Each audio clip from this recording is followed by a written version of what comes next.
So you may have a father figure in your life, or you may have somebody very important to you in your life, like a mentor, and you are wondering, how do I become like the mentor? How do I get close enough to be able to study from that person? Now, I have built a relationship with my dad that is worth over 23 years. Solid, good relationship.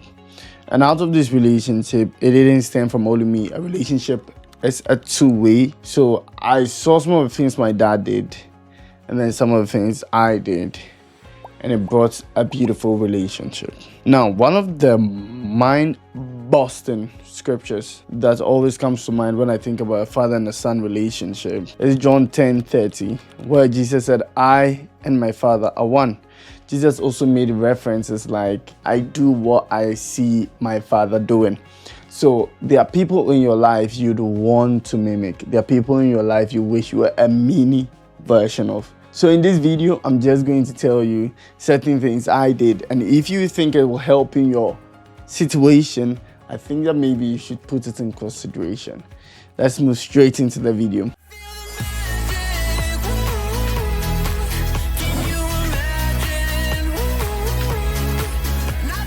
Hello there, my name is Gabriel Oppong-Mensah. I'm a Christian content creator, mainly focused on parenting and how to uplift family values. Also helping young Christian adults who have built resentment against their parents find a solution, fix it, and build a stronger family bond. If today is the first time you're seeing any video of mine, you are free to scroll. But if today is your second, third, and fourth time, you owe me a subscription. All I ask from you is that you subscribe to my YouTube channel, like, and comment. That's all I want from you. I never come here and ask you for money. Never ask you to buy anything from me. Just subscribe to support my channel. That's all I ask from you. Yes, thank you for doing that. You're one of the best people that have watched the channel. And the promise I make to you is that I'm going to continue to study about parenting and how to heal resentment and add the little spiritual knowledge I know to make it more biblical and make very, very world-class, excellent videos for you. How about that deal? You gonna subscribe? Thank you so much. Let's move straight into the video. Number one, proximity builds identity. What I mean by that is, do not just aim to be physically present where the person is. You should aim to be physically present, emotionally present, and spiritually present where the person is. Now, there are three ways of being present. Sometimes you can be physically present and then emotionally absent or spiritually absent. I have found people sitting in church services that were not spiritually present because they were distracted by the physical apparels of the church. That is supposed to just give you a certain kind of mindset for you to just understand what I mean by proximity. Because I have not been close to my dad for like a year now.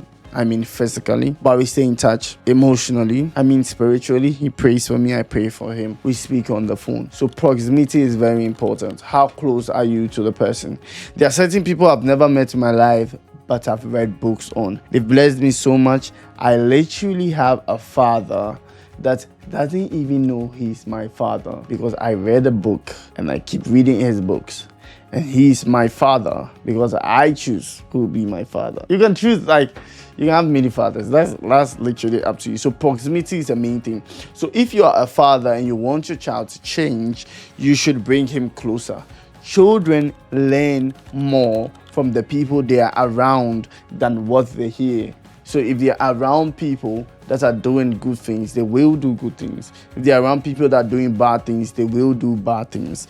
Jesus said he loved to dwell in the presence of God. You see, and Jesus also made a statement and said, my meat is to do the will of the one who has sent me. So his main focus was based on his father's duties. So one of the things I did to get myself closer to my dad was to like what he likes and dislike what he doesn't like. It's a simple rule. Like what he likes, hate what he hates, that's all. It works everywhere. If you want to get close to somebody, you like what the person likes and hate what the person hates. You'll be very close to the person, be it physically, emotionally, or spiritually.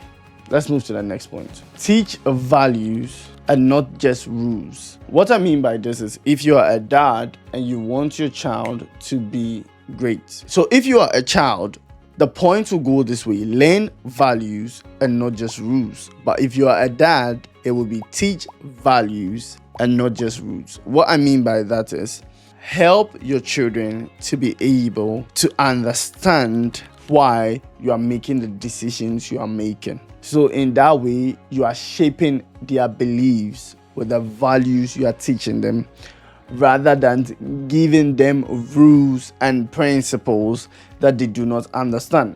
People will not obey what they do not understand. It's as simple as ABCD. If somebody is finding it difficult to do something, it's not only because they are lazy, probably because they do not understand it. Most of the time, we find people doing absurd things, like living a cruel life, speaking back to their parents, fighting with their mom, speaking bad about their dad, and then causing a lot of family confusions. Probably because they do not understand the benefits of having a family. It's as simple as that, but people try to complicate it. I repeat, people will not do what they do not understand. So instead of being the dad that just set rules to control behavior, teach values to shape beliefs, and you see your children drastically change. Now, for me, that was what changed my life. My dad didn't just give rules. My dad didn't just say, don't do that, don't go here, don't come here, be here at this time, do this at that time. No, he gave you values. And with values, I mean the rules had purpose that were explained to you. And that's another reason why I really enjoy reading the Bible, because that's how God speaks to us. Like the Bible says that do not be drunk with wine, wherein in excess, but be filled with the Spirit. So it gives you an alternative.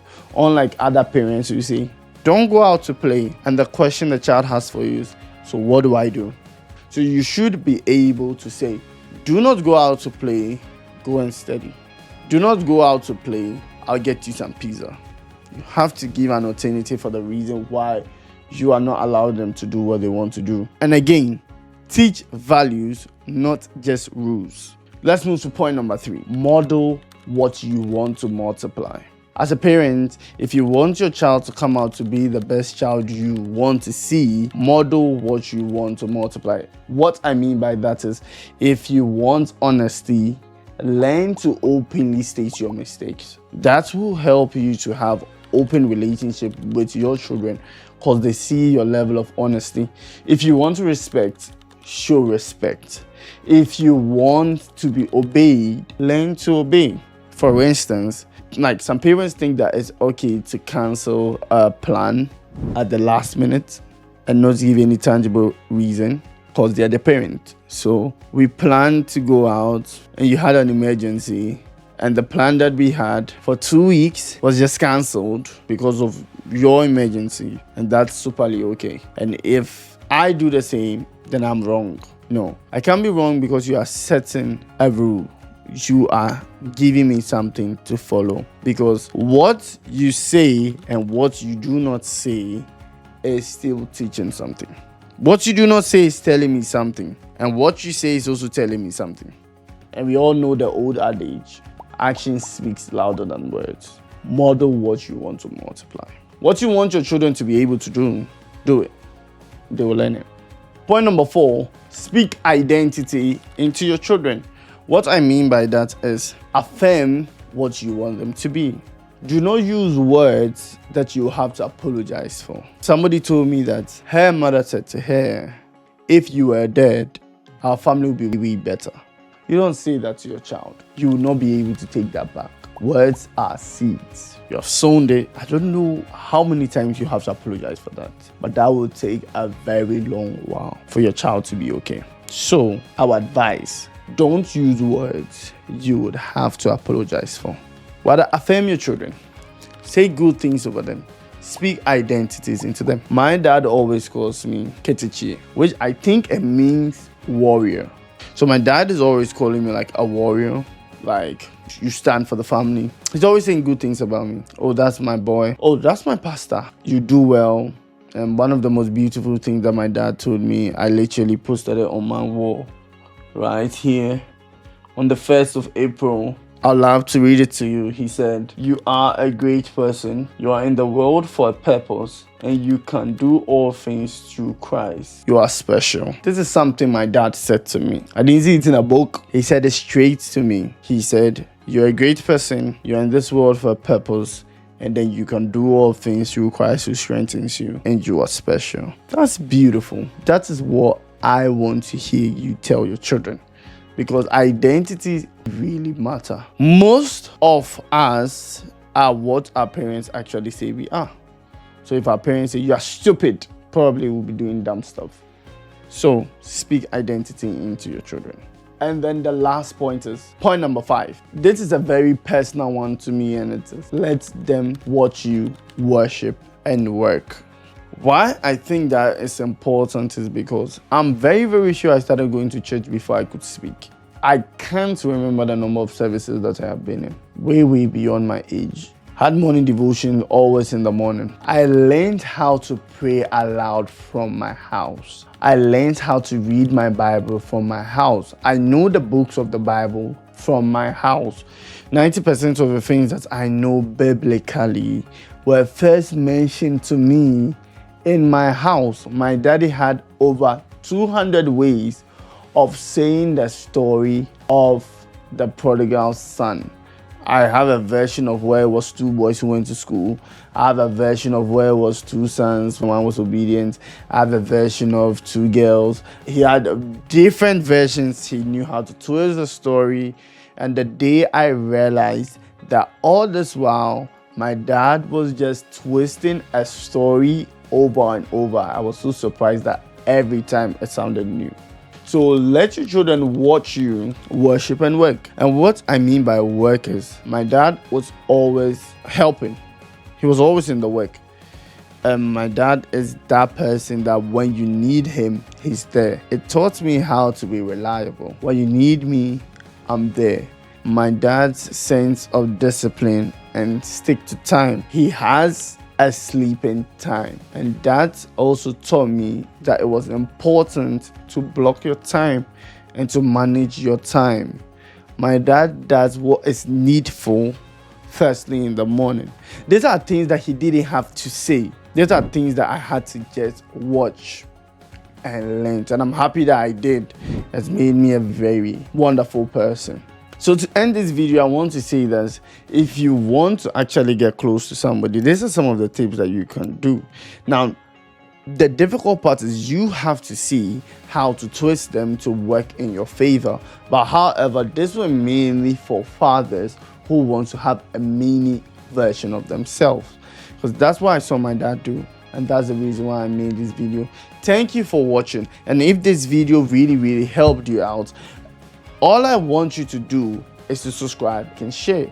And don't forget to click on the post notification icon to receive all the videos I make exactly at the time at which it comes out.